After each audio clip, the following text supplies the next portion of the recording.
Kai kesulitan untuk mengetahui ras apa gadis ini, tetapi kemudian gadis itu memberitahunya bahwa namanya Rin dan memohon untuk diselamatkan sekali lagi sebelum pingsan. Kai mendekati gadis itu dan dia masih ragu apakah harus membantunya atau tidak. Namun Kai terutama membenci iblis dan gadis itu tidak tampak seperti iblis. Jadi melawan instingnya, dia memutuskan untuk membebaskannya. Dia mencoba menggunakan pedangnya untuk memotong rantai, tetapi rantai itu terlalu kuat dan tidak menunjukkan tanda-tanda kerusakan. Kai mencoba menggunakan pelurunya, tapi itu juga tidak cukup untuk melepaskan rantai. Dia tidak tahu harus berbuat apa lagi karena dia tidak punya senjata lain. Tetapi kemudian dia teringat bahwa dia masih memiliki pedang khusus, jadi dia mencoba mengingat namanya dan mengucapkan kata-kata code holder dengan keras. Saat dia melakukan ini, pedang dari pistolnya mulai berubah menjadi pemegang kode emas, dan Kai tidak percaya dia benar-benar memegang pedang yang digunakan Sid untuk menyelamatkan umat manusia di garis waktunya. Dia mengangkat pedang itu dan menyerang rantai sekali lagi, dan dalam sekejap, tampaknya dia baru saja menghancurkan dimensi. Namun, semuanya kembali normal, dan rantai itu terpotong menjadi dua. Dia terkejut dan terbang menjauh dari Kai, sebelum berteriak memanggil seseorang bernama Vanessa untuk menunjukkan dirinya. Dia mengatakan ingin rematch dengan Vanessa, dan tidak adil jika Vanessa mengirim iblis yang lemah untuk membunuhnya. Namun sebelum Kai sempat menjelaskan bahwa dia bukan iblis, Rien sudah mulai menyerangnya karena dia membenci iblis. Kai berhasil berguling menghindari serangan pertama, tetapi dia tidak bisa menghindari ledakan energi kedua yang diluncurkan Rien ke arahnya. Dia mulai menyesali keputusannya untuk membantunya. Namun saat ledakan itu menuju ke arahnya, dia teringat sesuatu yang disebutkan sistem tentang pemegang kode yang bisa memutus takdir itu sendiri. Jadi dia mengambil pemegang kode dan menggunakannya untuk memotong bola sihir menjadi dua. Sihir itu menghilang, mengejutkan Kai, dan Rihanna juga tidak percaya karena iblis rendahan tidak mungkin bisa memblokir serangannya. Kai akhirnya memberitahunya bahwa dia bukan iblis, dan dia tidak tahu dari mana ide itu berasal karena dia tidak memiliki sayap atau ekor, jadi dia jelas manusia. Rihanna menyadari kesalahannya, jadi dia meminta maaf karena salah mengira dia sebagai iblis dan menyerangnya tiba-tiba. Tapi dia sangat membenci iblis, jadi ini dianggap buang-buang waktu. Dia bukan iblis, dan dia bukan iblis. Kekerasan langsung Zadeng. Dia juga membenci iblis, setidaknya Kai mendapatkan kepastian bahwa dia bukan iblis, tetapi dia masih tidak tahu ras apa dia, jadi dia bertanya padanya. Dia memohon pada Kai untuk tidak menanyakan hal itu. Kai setuju untuk menunda topik tentang rasnya untuk sementara, tetapi dia masih memiliki pertanyaan lain yang ingin dia ajukan, seperti di mana mereka berada. Sayangnya, Rihanna juga tidak tahu apa tempat ini. Yang dia ingat hanyalah bahwa dia sedang bertarung dengan Vanessa, dan tiba-tiba dia mendapati dirinya terkurung di sini. Kai mengenali nama itu dan bertanya apakah Rihanna merujuk pada Vanessa yang sama, pahlawan para iblis, dan Rihanna mengonfirmasinya. Kai terkejut bahwa Rihanna memilih untuk bertarung dengan seorang pahlawan, jadi dia bertanya apakah dia benar-benar sekuat itu, dan sebagai jawaban, Rihanna dengan bangga menyatakan bahwa dia bisa menghapus seluruh pasukan iblis seorang diri jika dia mau. Tetapi dari apa yang telah dia lihat, Kai sama mengesankannya seperti dia karena dia mampu menghentikan serangannya. Dia bertanya bagaimana Kai berhasil melakukannya. Jadi Kai hampir memberitahunya tentang pedangnya. Tetapi tiba-tiba dia melihat sebuah portal di belakang Rihanna, dari mana muncul monster yang sangat menjijikkan. Monster itu mengatakan sesuatu tentang entitas singularitas takdir yang telah terbangun. Dan karena itu merupakan ancaman besar bagi dunia baru, monster tersebut akan memulai protokol untuk menghilangkannya. Monster itu mencoba menyerang Rhiannon, tetapi Kai menariknya ke tempat aman pada detik terakhir. Kekuatan monster ini tidak main-main, jadi Kai mengatakan bahwa mereka tidak punya pilihan selain melarikan diri, dan Rhiannon setuju. Kai menggenggam tangannya, dan mereka berdua melarikan diri. Sayangnya, mereka tidak tahu di mana letak keluar, dan monster tersebut masih memiliki akses ke portal, jadi ia memasukkan tentakelnya ke dalam portal dan menangkap Rihanna. Dengan ini, monster itu mengumumkan bahwa ia telah menangkap singularitas, jadi ia memulai protokol penghapusan dan membentuk beberapa bola untuk menghapus Rihanna dari eksistensi. Kai tidak bisa menahan melihatnya, jadi dia memutuskan untuk berhenti berdiri dan bertindak untuk menyelamatkan Rihanna. Dia menggunakan pedang emas sekali lagi, dan dengan pedang itu dia memotong tentakel monster menjadi dua, sambil juga merusak dimensi secara signifikan. Monster itu melihatnya dan mengenali bahwa dia memegang pedang terlarang, tetapi tidak mengerti mengapa pedang itu ada di sini, atau bagaimana seorang manusia bisa mendapatkannya. Karena Riene sudah bebas, Kai tidak berencana untuk tetap tinggal dan mencari tahu apa yang akan dilakukan monster itu. Jadi dia menggenggam Riene dan melompat melalui lubang di dimensi. Mereka kembali ke pemakaman di bumi.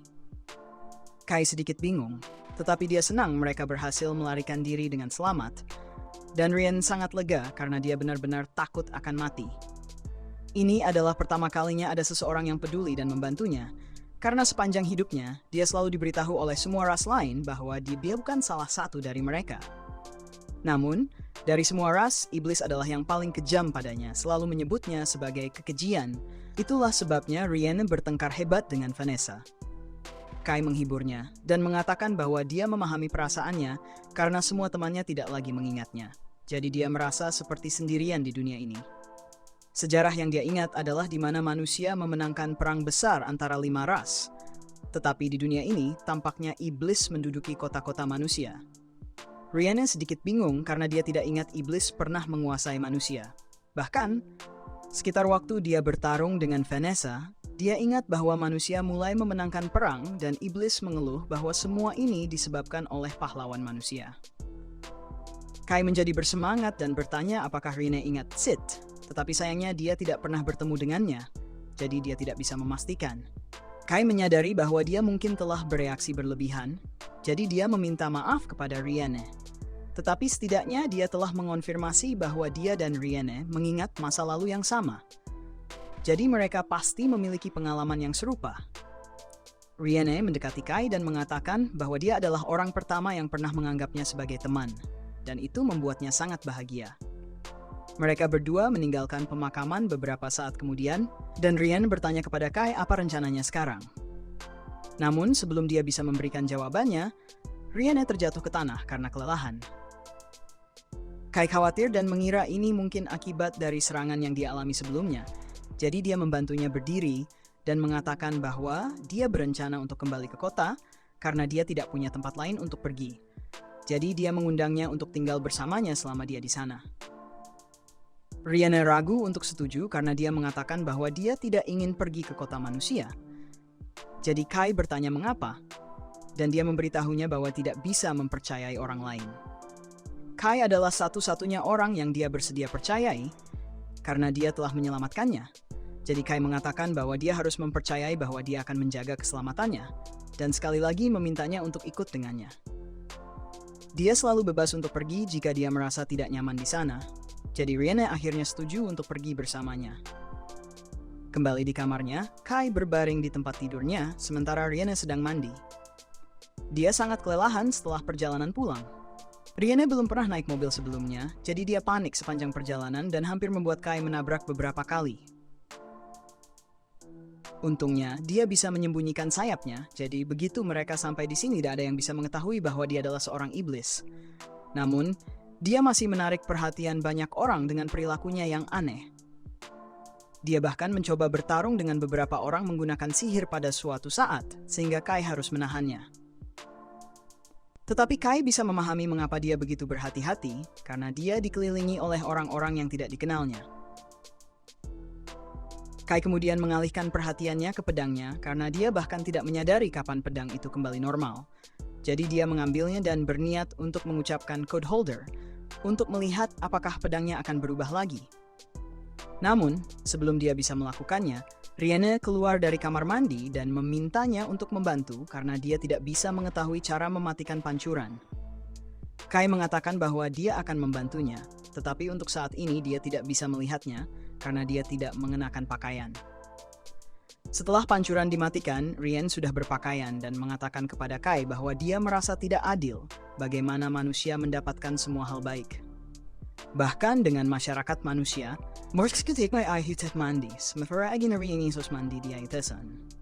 dan manusia juga memiliki tempat tidur yang sangat empuk, tetapi di permukaan semuanya telah hancur. Jadi dia menyadari bahwa Kai tidak bercanda ketika dia mengatakan bahwa kota tersebut telah diduduki oleh iblis. Kai awalnya skeptis, tetapi bertemu dengan Rian telah mengonfirmasi bahwa dia tidak gila. Jadi sekarang dia tahu pasti bahwa mereka berada di dunia di mana hasil perang ras besar telah berubah. Sejarah yang benar adalah di mana Chit menjadi pahlawan manusia. Tetapi dalam kenyataan ini, dia tidak pernah ada entah mengapa. Rian menyarankan agar mereka hanya perlu melarikan diri dari kenyataan ini dan kembali ke yang lama. Itu memang solusi untuk masalah mereka, tetapi Kai tidak tahu apakah benar-benar ada cara untuk melakukannya. Mereka pergi tidur setelah itu, tetapi larut malam, Rian terjaga dengan terkejut dan memperingatkan Kai bahwa dia merasakan sihir yang kuat, yang berarti para iblis sedang menyerang. Di luar, para iblis baru saja merobek atap kota dan mulai melakukan kekacauan. Kai sudah tahu bahwa umat manusia terancam dalam kenyataan ini, tetapi dia tidak menyadari bahwa manusia begitu tidak berdaya melawan iblis dan tidak ada pahlawan di sekitar untuk menyelamatkan mereka juga. Jadi, Kai memutuskan bahwa dia perlu bertindak dan mengambil risiko. Dia tidak akan bisa menyelamatkan mereka sepenuhnya, tetapi dia harus mengambil tempat Sith demi umat manusia. Unit pertahanan mulai menembakkan peluru ke arah para iblis, tetapi mereka sudah tahu bahwa peluru kecil tidak akan banyak membantu.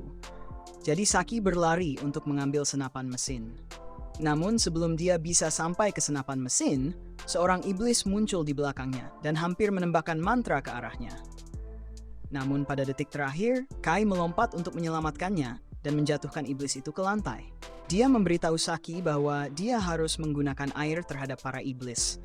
Karena jika tubuh mereka menyerap air, mereka akan menjadi terlalu berat untuk terbang. Dan begitu mereka mendarat, dia harus menyerang mereka dengan granat. Tiba-tiba, Kai meniru Ashran yang berubah menjadi batu oleh iblis. Jadi dia menembakkan peluru anti-sihir untuk menghentikan mantra dan menyelamatkan hidupnya. Iblis itu kemudian menargetkan Kai dan mencoba menahannya, sementara iblis lainnya mendekat dari belakang untuk menyerangnya. Namun Kai berhasil meluncur melewati iblis pertama dan mendorongnya menjauh, sementara Riene meledakkan iblis kedua. Setelah itu, Kai berterima kasih kepada Riene atas bantuannya dan memuji kekuatannya. Tetapi meskipun dengan kekuatan mereka yang digabungkan, dia tidak yakin mereka bisa menyelamatkan kota sendirian. Ashran dan Saki berlari menghampiri Kai dan bertanya bagaimana keadaannya. Dia mengatakan bahwa dia baik-baik saja, tetapi dia tidak yakin apakah dia benar-benar dalam keadaan baik. Saki sedang menghancurkan sihir dengan peluru dan melemparkan para iblis dengan tinjunya. Kai menjelaskan kepada mereka bahwa dia berasal dari dunia di mana umat manusia memenangkan perang ras, dan teknik bertarungnya bersama dengan peluru khususnya, semua berasal dari dunia itu. Saki dan Ashran masih tidak percaya bahwa Kai serius tentang adanya garis waktu alternatif. Tetapi sebelum mereka bisa mengajukan lebih banyak pertanyaan, Ashran menerima pesan yang menginformasikan bahwa 2 pengintai iblis berhasil melarikan diri. Dan jika mereka melaporkan lokasi kota bawah tanah ini kepada pemimpin mereka, seluruh pasukan iblis akan datang ke sini dan membunuh setiap manusia yang tersisa. Ashran mengatakan bahwa dia perlu melaporkan hal ini ke markas besar pasukan pemberontak, dan Saki meminta Kai untuk bergabung dengan mereka ke sana, karena kekuatannya menjadikannya aset berharga, jadi Jin pasti akan menyambutnya. Kai setuju untuk bergabung. Jadi mereka semua menuju markas yang terletak di ibu kota kerajaan lama. Tempat itu hancur bertahun-tahun yang lalu, tetapi justru itulah alasan mereka memilih untuk membangun markas mereka di sana, karena iblis tidak akan berpikir untuk mencarinya. Yang menyarankan lokasi tersebut adalah ayah Jin. Tetapi dia pensiun sebagai kepala pasukan pemberontak 2 tahun yang lalu karena cedera. Jadi Jin sekarang adalah kepala pasukan pemberontak. Ashran kemudian meminta Kai untuk melaporkan hal ini kepada pasukan pemberontak. Tak lama kemudian mereka tiba di markas dan Kai serta Riene dibawa untuk bertemu dengan Jin. Jin telah menerima laporan dari Ashran, jadi dia meminta Kai untuk menceritakan lebih lanjut tentang garis waktu alternatif yang dia sebutkan sebelumnya. Kai memberitahunya segala yang dia tahu, tetapi para pejabat lainnya di sana menyebutnya sebagai pendusta, karena berani membuat klaim yang berani seperti itu.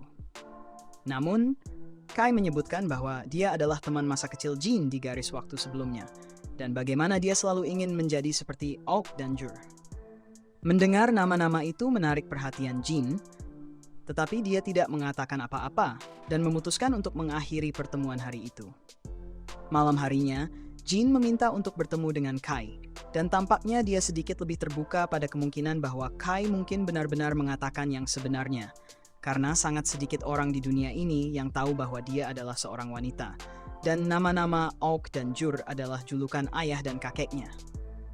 Namun, itu tidak berarti dia percaya semua yang dikatakan Kai, tetapi keterampilan bertarung dan pengetahuannya layak diandalkan. Dia memberitahu Kai tentang rencana yang dia miliki untuk berkoordinasi dengan kota-kota manusia lainnya dan mengusir para iblis yang akan datang untuk menyerang Neo Fachal. Namun, Rhiannon tidak berpikir itu adalah ide yang baik, karena itu hanya akan menyebabkan semakin banyak iblis yang menyerang seiring berjalannya waktu. Selain itu, jika iblis peringkat tinggi muncul, maka seluruh rencana akan langsung gagal.